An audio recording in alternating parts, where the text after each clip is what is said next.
And welcome back, everyone, to Box Office Report. Today on the 8th of March, 2026.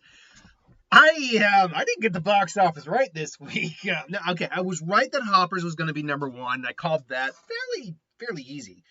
Hoppers debuts at $46 million number one spot, but Scream 7 does manage to hold on to the number two spot with $17.3 million, dropping 72.8%.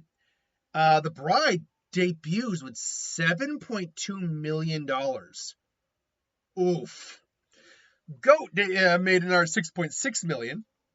And Wuthering Heights is a number 5 spot with $3.75 million. Sorry. Let's go down the list as always. Hoppers debuting with $46 million, made $88 million worldwide right now. And I didn't actually check what the Rotten Tomatoes on this was. What was the Rotten Tomatoes on this? It's better than The Bride. The Bride actually doesn't have the best reviews. It's got okay reviews, but it is about it's not going to do well. We'll talk about The Bride in a little bit. But what was Hopper's actual Rotten Tomato score? I want to say it's probably somewhere in the 70 rate. Go away, ad. I don't care about getting a Rotten Tomato app. Let's see here. Come on. I hate that for whatever reason, Rotten Tomatoes takes its time when loading. It's just annoying. Okay. 94% of the critics like it, 94% of the audience like, oh yeah, no, they got way better reviews. Whereas, oh man, The Bride's gone even lower. 59% for The Bride from the critics, but it's gone up. 73% from the audience. So that's better. But the problem Hoppers is simply just going to face is, can it make its money back? It's made on $150 million. Look, I love Pixar. I do. I believe this is a Pixar film. It says Walt Disney Animation, but it's Disney Pixar, if I'm not mistaken, for the company. But with that said, I mean, guys, you gotta learn to make these films on slightly smaller budgets. Come on. I don't know if 46 million is going to be enough against a 150. That's less than 30% of the budget. Like, that's right around 30%. It's less than a third of the budget that it was made on. That's not even including the marketing. Now, I say that, but the marketing for this film was actually on the minimal side when you really look at it. We got the one trailer, and we got little bits of the trailer here or there. I doubt there's $100 million in marketing in this film. I would actually be really shocked if there was over $50 or $60 million in marketing. If I'm going to be honest, I'm going to say there was probably only about 50 million, maybe 60 million in marketing. Highball is at 60, which puts it at a budget of 110, which does mean that the film actually would only have to make 320 million to break even, which for a Disney Pixar film you'd think would be like that. But we've seen that's not always the case. I mean, Lightyear didn't do it. Elemental, though, is an example of a film that really kind of rolled out a really big, strong return investment. People were like, this film's amazing. The word of mouth helped. Hoppers has got good reviews overall, so maybe the word of mouth will really help this. Apart from Goat, which obviously is not going to be really competing with this that heavily, being about 3 weeks out already, is the only other animated film out. The next animated film isn't until April with Super Mario Brothers. So Hoppers may actually have a solid run at the box office. With no other animated or family films coming out this month, it could really steal the box office and really make its money back. I'm going to hold out hope for Hoppers. I'm seeing it this week. I didn't see it this week, this past week, but I'm going to be seeing it this week. Me and my girlfriend will probably be doing that. So I'll give you my thoughts on Hoppers and my review for it this week, the coming week. But we'll have to wait and see what Hoppers ultimately does. It looked fine, and that's kind of what I've heard. It's a nice little film. It's good. That's what I've heard. But I'll give you my actual idea of what I think it is, or how I think it is, when I see it this week. Scream 7, though. Look, I thought Scream 7 was going to take maybe like a high 50, mid 60 drop. I didn't realize that we were going to get as far as low 70s. That's a bad drop. But if you're making money, you're making money. And Scream 7 made money. It had the highest opening weekend of the Scream franchise, period. And You know what? I don't think I actually checked what the highest grossing Scream movie actually is. Let's actually check that real quick. Scream. Scream for me. Okay, so what was the actual highest grossing Scream one? I know that at least the last one, Scream 6, has a higher gross than this one, which I believe was last year. So yeah, Scream 6, yeah, 166 million, so it's on the cusp of becoming more than that. First Scream, then 173. Okay, that is a higher grossing. That's currently our highest grossing. What about Scream 2? It's 170. Okay, now Scream 1's still the highest grossing one. Scream 3, 161. Scream 4, or Scream 4 as they called it, 97. Okay, that one definitely dropped a bit. And then the one that came out a few years back, the one I really liked, Scream 5. Okay, so it seems the original is in fact still the highest grossing Scream movie at $173 million. But if we actually look at the number here, 149, I mean, let's be honest. All it has to do to beat the original Scream is make another $34 million. The drop off is really big though for the domestic. But if you combine that with the international, I don't think it's out of the realm of possibility to say it could beat that. I don't think it's impossible at all. Again, they make these films relatively on the cheap. So, I mean, it had a $40 million budget. And it's only, at best, it had $40 million in marketing. I really don't think it was that much. I'm going to guess it's actually probably around 30. So you're only looking at a film that made its money back, even if I highballed it. So you've got a profitable film. They can just keep pumping these out. That's the thing. They can just keep pumping these out. They keep the budget low on these films, and it works. It's a formula that works. Even Blumhouse has had films in their low budget movie series that haven't made money because they just weren't good. And to be fair, this film, from what I understand, is not very good either. This is actually a pretty bad film, which is Scream 7. But the point is, there's an ingrained audience. There's a built-in audience for this film. So, because Scream series has a built-in audience. So they're able to recoup their losses no matter what. Before we continue, let's actually look at what the overall box office was this week in terms of total. If we're just looking at the top 10 or top amount of films that made over $1 million, which in this case is the top 10. If we look at this real quick, we got, let's see here, looks like 63 million, 70 million, and then you add that up, 71, 77, looks like 80, probably 82, 85, 4 roughly. So you're looking at about maybe 85, almost 90 million at the box office. Not a bad box office, but not a great box office. I mean, anything that's probably over 70 million, it's probably an okay box office weekend. But what you really want to see is a box office weekend that hits over 100 million. That's what you want to see. Anything over that's a good weekend. What's not good for the weekend is Bride making $7.2 million, 13.5 against a $80 million budget. Okay. So my review for this is out as my out there reaction, and I stand as someone who liked the film. I enjoyed the film. But it's one of those things where the longer you sit with something, the more you kind of can identify problems with the film. But I still enjoyed it. Me and my girlfriend actually really liked the film when we saw it. But I also understand, I can watch this film, enjoy it, and completely understand why someone wouldn't enjoy it. It is very much, it's totally kind of jumping all over the place.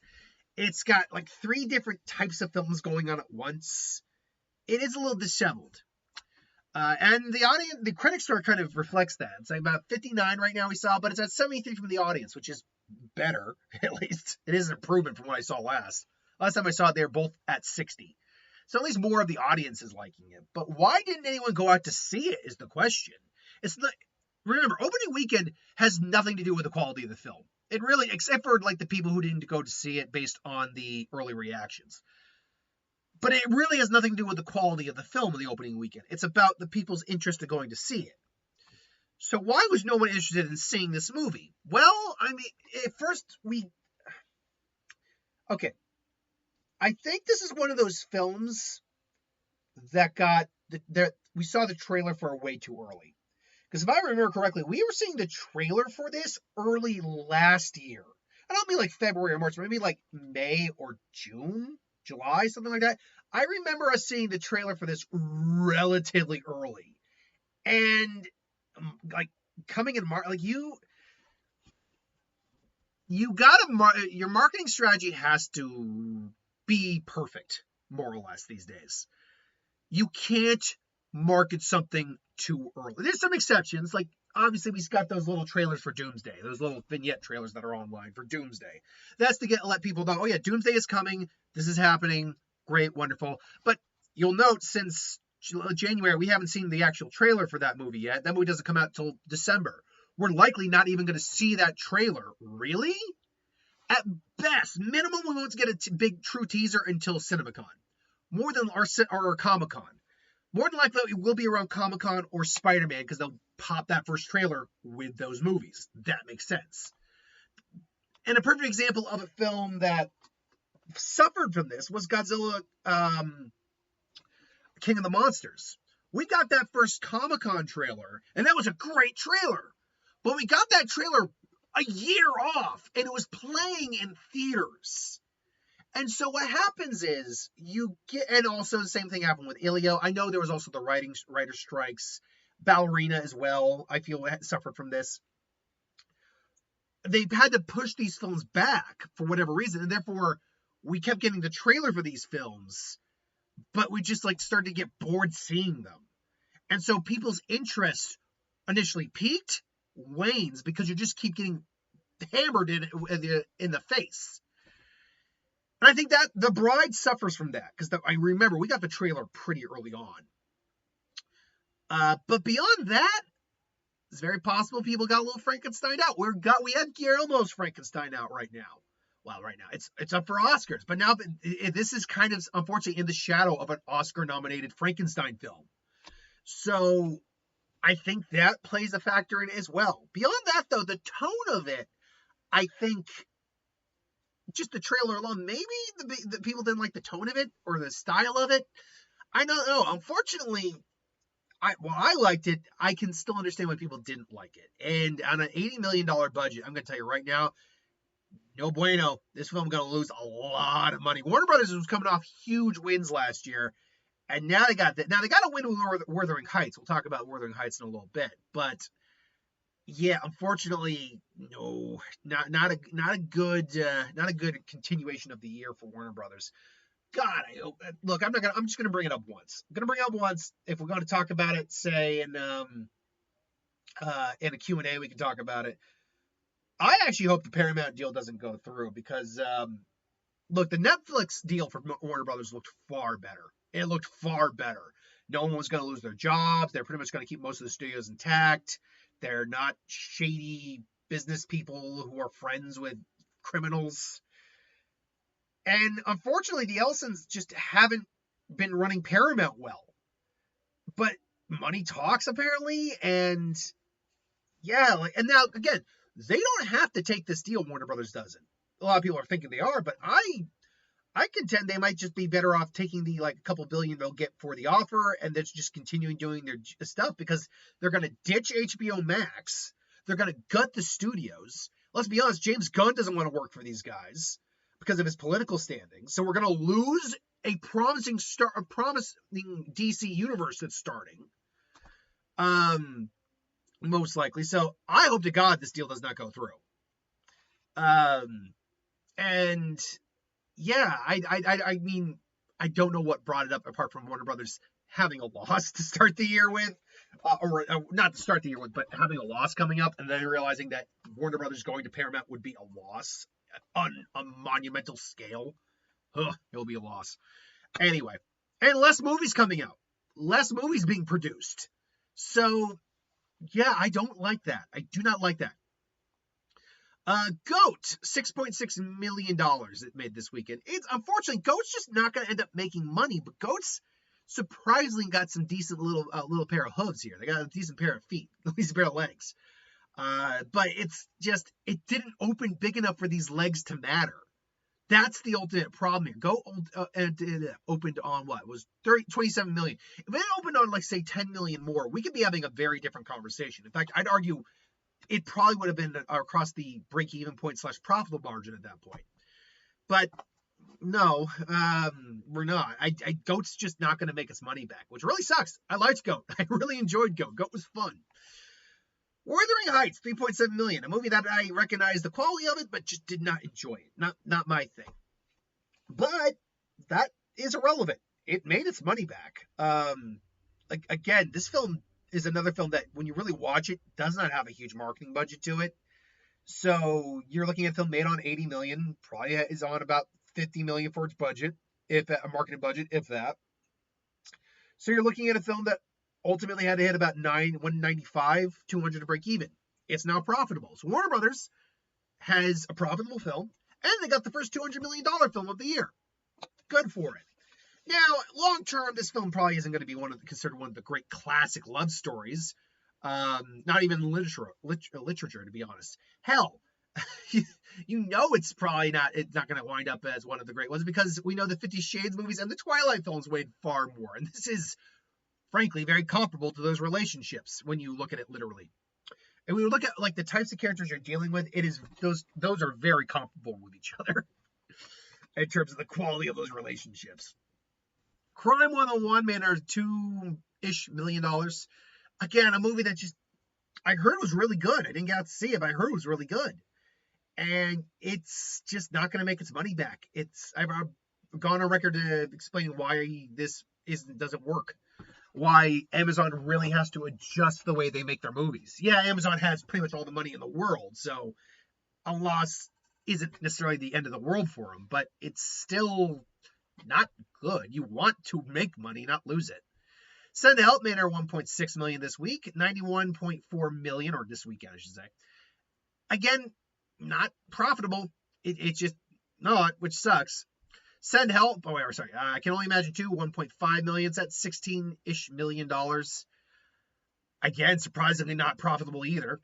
Elvis Presley in Concert, currently at $20 million. Hey, look, for a concert that probably costs almost nothing to make as a feature and to put in theaters, they actually probably made a little bit of money. So let's see here. Anything else we're talking about? Demon Slayer, Yaba Infinite Castle. It's came back for a little bit. And I wish I could say more. Came back for a little bit. I'm not a Demon Slayer person myself. You have Avatar and Zootopia. Both are also pretty done with their runs. Zootopia made $800,000 this week. $1,861,000,000. Yeah, I won't hit the 1.9, but again, doesn't need to. And Avatar Fire and Ash made $740,000. $1,482,000,000. Maybe you'll get an extra million out of them or something along those lines. The Oscar-nominated short films actually made about $500,000. Actually, they made about $3 million, so good for them. My girlfriend actually asks about that. I'm like, no, if you go to the theaters, they literally do a little collab with the short films that you can go and pay and see. So I'm like, oh, okay. Or she's like, oh, okay. Beyond that, though, there's really nothing else to talk about. Solo Mio made a little over $500,000. It ended up making its money back. Nothing wrong with that. Hamnet is also close to done. It's got a re-release thanks for the Oscars, but it's close to done. There really isn't anything else to talk about, if I'm going to be honest.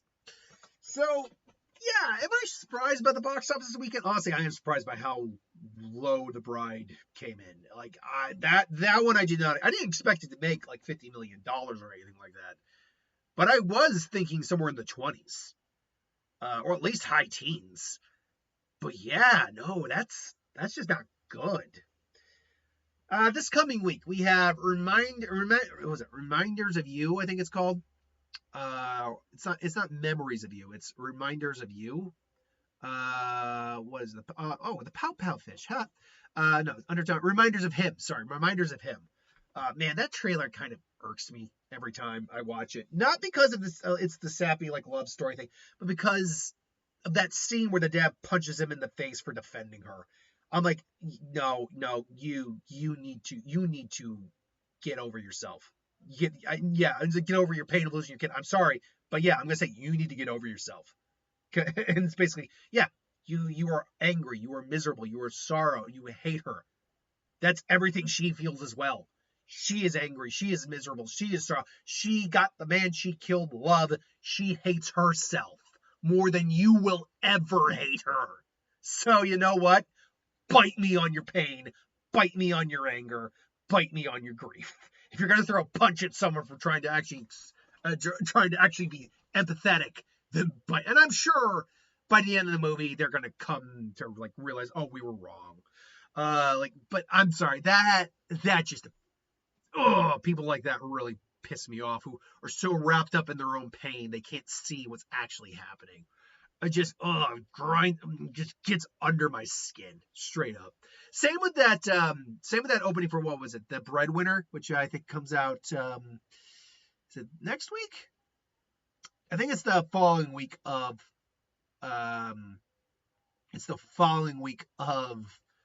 March 27th, I think. That's when that opening to that me and my girlfriend even looks at that and goes, that is such bullshit. It's like, you come out here with a donut? No, I don't want to buy this product anymore. To which I would swallow this. And he goes, are you still here? To which you've got to be the worst businessman I have ever seen in my life. First off, I got dragged out of there when I didn't want to be dragged out of there. There was no trash can here. You caught me mid-bite. So what was I supposed to do? Throw it on the floor and look like an animal? Of course I'm going to bring out the goddamn donut. Second of all, you are going to not go after the product that she pitched simply because you brought the guy out here who didn't want to be brought out? And that's the reason you don't want to buy the product you were initially sold on? What medication are you on so I can get that high going? Like, that is one of the dumbest openings I've ever seen. And then it's just standard, I never knew how hard her job was. I'm like, feel like look, I get there's tropes. I get we do this movie every once in a while, but I feel like we kind of should have evolved past the society at this point. I mean, seriously, how many times have we seen, actually, and I'm not trying to be sexist about this, but I'm like, how many times have we not seen the inverse of that, where the wife actually has to do the husband's job and finds out it's not as easy? Like, I know that sounds sexist of me to say. Absolutely it does. But the fact is, we don't see that as much. And usually when we see that, it's the woman killing it at that job. So, like, I don't know, and the problem is, I feel like they wouldn't make that movie these days because of that. It's like, no, it's like, we're trying, because people are going to look at it and go, oh yeah, no, men trying to say that being a man's job is too hard. It's like, no, but you wouldn't say that if it were the opposite, which this clearly is. Like, I also know this is a comedy, or it's trying to be a comedy at any rate. So I know I shouldn't be getting that angry about it, but I'm sorry, that setup is so unbelievably forced. Anyway, reminders of him and Undertone. I'm going to say right now, Hoppers is going to be number one again next week. That's just, I feel like, a fact. Because neither Reminders of Him or Undertone have the type of audience to beat out Hoppers in its second weekend, which will probably be somewhere over 20 million. Undertone being a horror film could. But we've only gotten the one trailer, and I feel like it's just not going to be a very, it's going to be a very, what's the word I'm looking for here? Attended film, even for horror. Like, I could still see maybe low teens for it. And I could see low teens for Reminders of Him. So I'll say this. Undertone's definitely got the more genre friendly, but it's got more of a preferred genre to Reminders of Him. So I'll go Hoppers, I'll go Undertone. Now watch it be under 10 million. I'll go Reminders of Him because Scream 2 is going to take Scream 7 is going to take another huge job. But I will still say Scream 7, because even if that thing takes a 60% drop, that's going to be it's still going to be higher than The Bride or Goat next week, which then that leads me to my last one, Goat. If I'm going to be honest, Goat's shown that's going to probably take big enough drops to still be in the number 5 spot next week. So I got Hoppers, I got Undertone, Reminders of Him, Scream 7, and Goat. What do you got next week? Why? What are your thoughts on anything I just brought up? The Paramount Warner Brothers alleged merger. We'll see if that goes through or not. What would you prefer Netflix? What are your thoughts on the two films I brought up that just annoyed me to hell in the trailers? What were the two films again? Reminders of Him. Yep, Reminders of Him and Breadwinner. Have you seen those trailers? And did they annoy you as much as they annoyed me? I doubt it. But yeah, let me know in the comments below. But thanks for watching. Hope you enjoyed. I'll see you next time.